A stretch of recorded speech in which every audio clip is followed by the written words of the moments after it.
Hello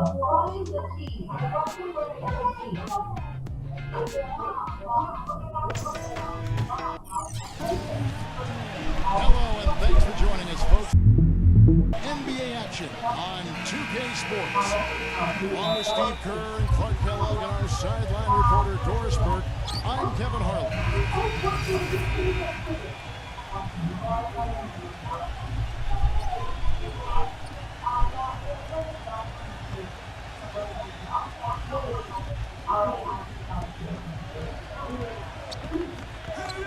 Just over 3.5 minutes gone here in the first. Tries from 10 and stolen by Granger. And George kicks to Hill and stolen by Burke. Fast break, here come the Jazz. The shot no good. Granger with the defensive effort. Pacers trail by 6. Down low, here's George, and there's the whistle. Fouled hard on the shot. He'll go long. Steve was talking about Clark just moments ago about not playing each other often because you're in different conferences. Wouldn't you say that affects the way a game will play out? Most definitely, Kevin. I mean, when it's an opponent you see so little of, there's always a filling out process, and I'm sure that'll be the case today for both teams. Looking at who's out there now for the Pacers. Roy Hibbert's checked in for Stoll. And Stevenson comes in for Danny Granger. And it's Watson in for George Hill. Moments ago, our Doris Burke had a chance to catch up with the coach, Frank Vogel. Doris. Kevin, on paper, it's hard to pick a winner in this game based solely on the two teams' statistics and records, which coach acknowledged are very comparable. Therefore, he said it comes down to how this one goes. Doris, thank you so much. And anytime this sort of matchup comes up on the schedule, the emotions are on display, and it should be tight. And I think the coaches will play a big role tonight, guys, because teams are so even talent-wise. It may be a strategic move here and there that becomes the difference. Well, you know, I tend to think that the players are going to dictate and determine what happens between the lines. The coaches might have a role, but from my vantage point, it's always one of the players taking care of it. He got a little room at the rim and laid it in. Great play. So for the Jazz, their last game, a win against Houston. That game nearly got away from them. A little bit fortunate to have survived at the end of regulation. You know what? The overtime was a bit of a lifeline for them. Things really swung in their favor then, and they were very strong in that extra session. And there's the call on Gordon Hayward. And now here's a quick peek at the best rookie free throw shooters over the course of the past month. Look at Burke, the best in the NBA. You put him on the line, and it's nearly automatic. And, of course, the great doing even more. Well, they're both fundamentally sound, or at least they were in the past month. And I think their success at the free throw line is a part of that. Yeah, and I say taking care of business from the charity stripe, not going to be a concern for either one of them. In a moment now to reset the lineups, courtesy of Gatorade, all fueled up for the second quarter of basketball. Taking a look at the Jazz. The great in its shooting guard. Jefferson out there with Favors. Then there's Burke, and it's Gobert in at the 5 on the paint. You know, Utah usually matches up well with Eastern Conference teams because style of play is similar. Both Eastern Conference and the Jazz like to play a grinded-out physical game, and Utah has the bigs and the defensive mentality to thrive in a slower-paced game, and that's why they went 17-13 against the Eastern Conference. Boy, he can be a matchup nightmare inside the paint. Utah leading. There's a good screen. Burke with it. George picks him up. Pass to the great. Nice ball movement by Utah. 6 on the shot clock. Good on the shot. The greats got 6. And back to the Jazz against the East. Did what they needed to do against the conference as a whole. Winning more than they lost, but they also, Steve, had some key setbacks. And the big one that I can remember was last year. The 4-game road trip to the East Coast, they went 0-4. And that was when they saw their grasp on a playoff spot start to slip away.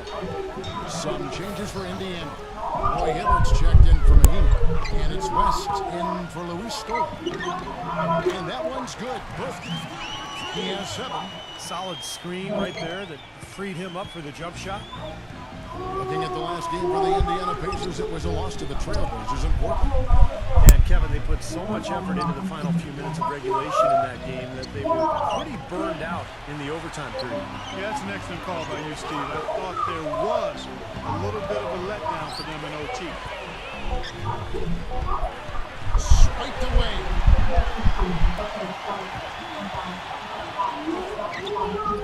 Hill pulls it in. If they could end every possession with that shot, they'd be happy. 9 times out of 10, that's an easy layup for them. You know, last season, George Hill, really for the first time, was handed the keys to the team as a starting point guard for the Pacers and played the most minutes of his career and responded with his best season yet. Here's the Great. He's guarded by Hill. It's good from the Great. The Great's got 8 points. It was a slow start for him. But he started to take off since we hit the second quarter, guys. And George kicks to Hibbert. West trying to free himself up. And that's out of bounds. Indiana will retain possession. Now we get a chance to check out the standings out east. Already we are in December. Taking a look at Cleveland. Things going their way so far in this season. Right now, they lead the pack up front in the first spot with the best record. And checking out Indiana, they're 5 spots away. Looking at Indiana, they've been holding on to start the season. This is a team that is worthy of keeping an eye on. A solid start, and they could maintain this momentum for a while. Well, we know they're a playoff contender. You know, that's something that was easily predictable. The question is, what steps can they take to improve a little bit more to get to the point where they can become a true championship contender? And Doris Burke has something for us. Hey, Doris. Yes, Kevin. For David West, he was signed by the Pacers back in 2011, and he's helped them advance from a team that had lost in the first round to a team that pushed the Miami Heat to 7 games in the conference finals. Now, re-signed by the Pacers, and teammate Roy Hibbert happy to have him back. Hibbert said, before David got here, we were soft. All we would do is shoot threes, and that was it. He came here and he brought confidence. We played hard, we played together, and played as a team. Guys, David a leader on and off the floor.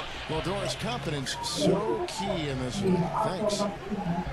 Granger kicks it to West. Back to Granger. To stop the drought, and it's good on the way in. Granger's got his second basket of the night. Took advantage of some shoddy defense. Now, presented by Sprint. And everything. The Sprint Halftime Report, presented by Sprint.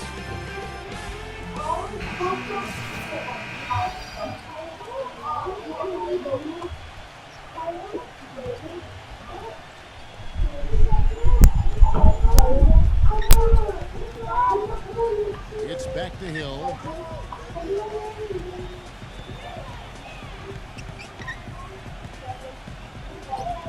Kicks it to Granger. It's his 4th foul, and I'm sure he picked it up a little earlier than he would have liked. And he draws body contact. Looked like a blocking foul, and he was in the shooting motion. So he'll head to the free throw line. It's going to go on Alec Burks. And Granger was able to come back for them for a stretch during the regular season, but eventually had to once again miss the rest of the games. But the team had grown to where, that probably didn't derail them, as it might have, Steve, in the Panthers. Well, the big thing with the Pacers, Kevin, is that they have a lot of depth now across the roster. And with the emergence of Paul George, who kind of took Granger's spot, they were able to move on pretty well without him.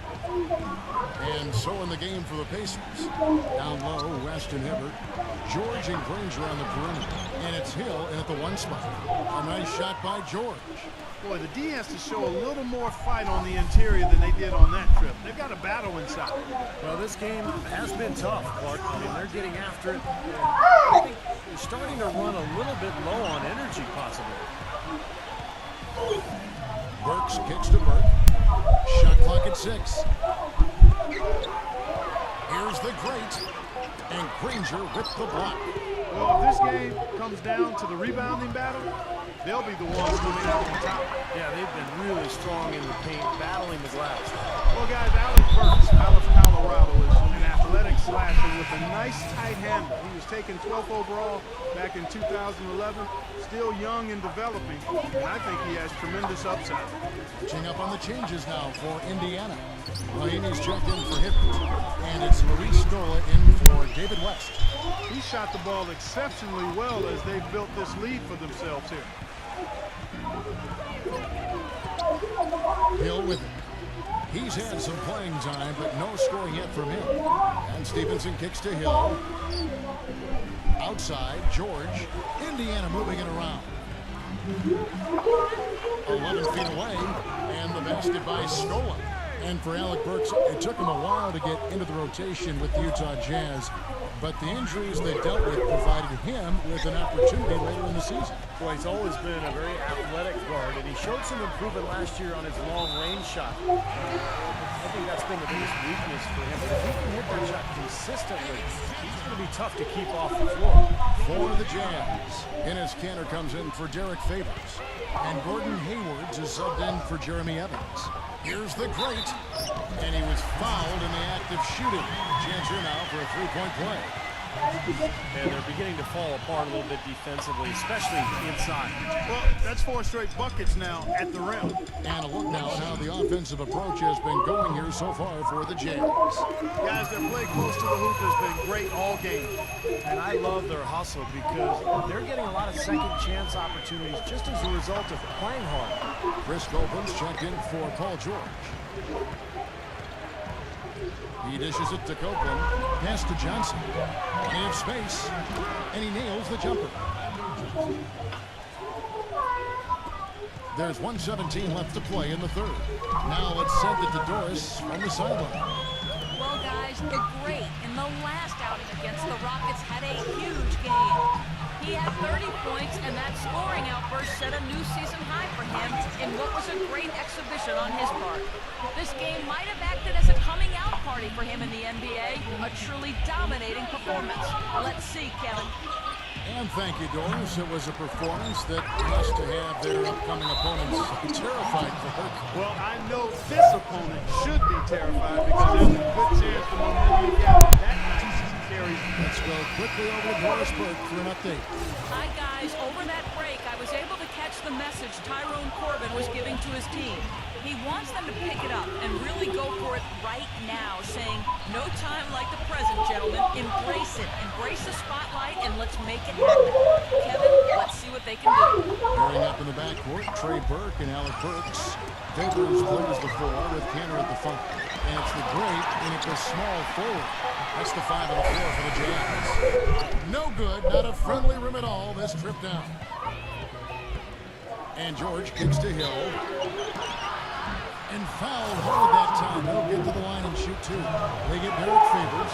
Well, George Hill, one of those unique stories, playing with his hometown Indiana Pacers. He's a native of Indianapolis, Broad Ripple High School, was drafted by the Spurs, played in their system for 3 years out in San Antonio, and was acquired by the Pacers in a draft day trade back in 2011, and it's worked out well for both teams. And prior to last season, the Pacers signing George Hill to a 5-year, $40 million extension.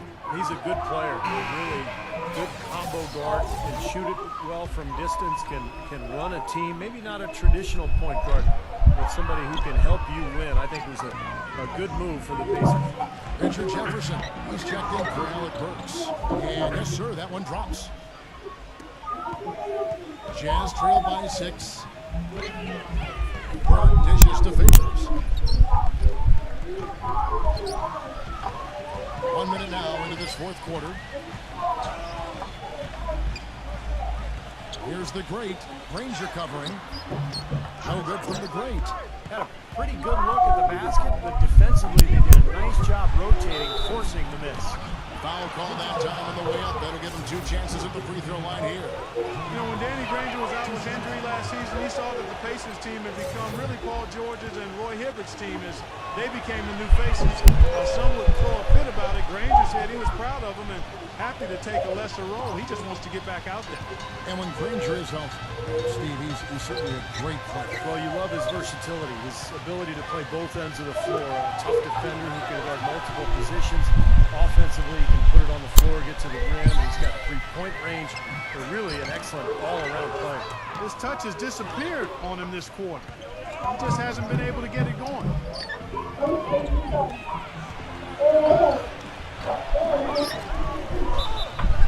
And the defense in that position. They whistle a blocking foul, and he'll go to the line. The Jazz have not defended well against Granger. He has 12.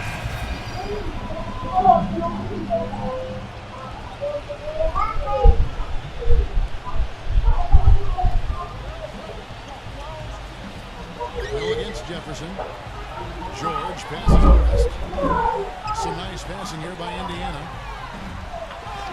Hibbert kicks it to West. And 2 free throws coming up as he misses that one.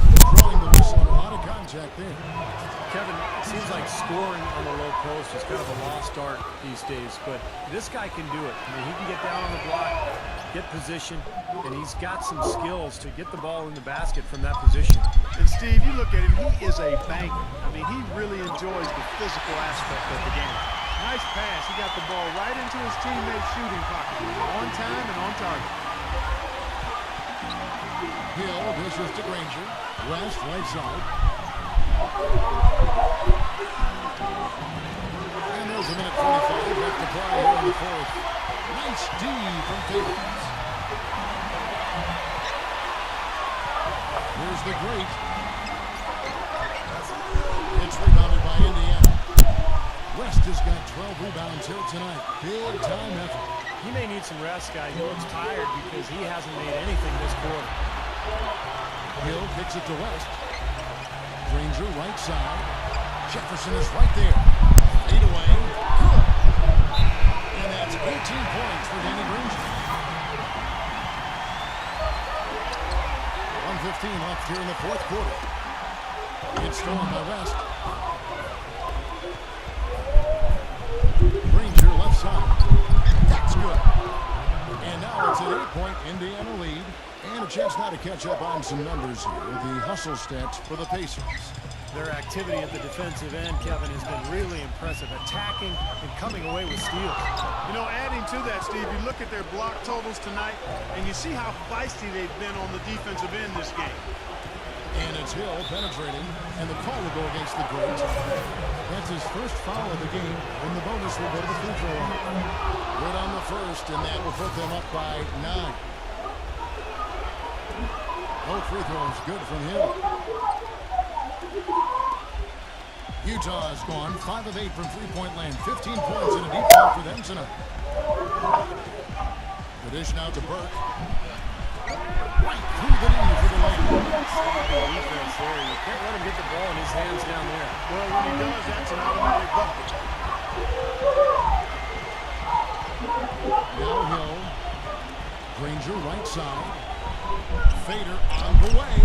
Good, and it's Hill picking up the assist. And a terrific run to really put this ball game away. And now let's see how many more points they can throw up there before the horn sounds. Here's the great. Off the mark and a bad shot there. Now Hill. Dishes to Hibbert. It's back to Hill. So no problem for Indiana as they get the win.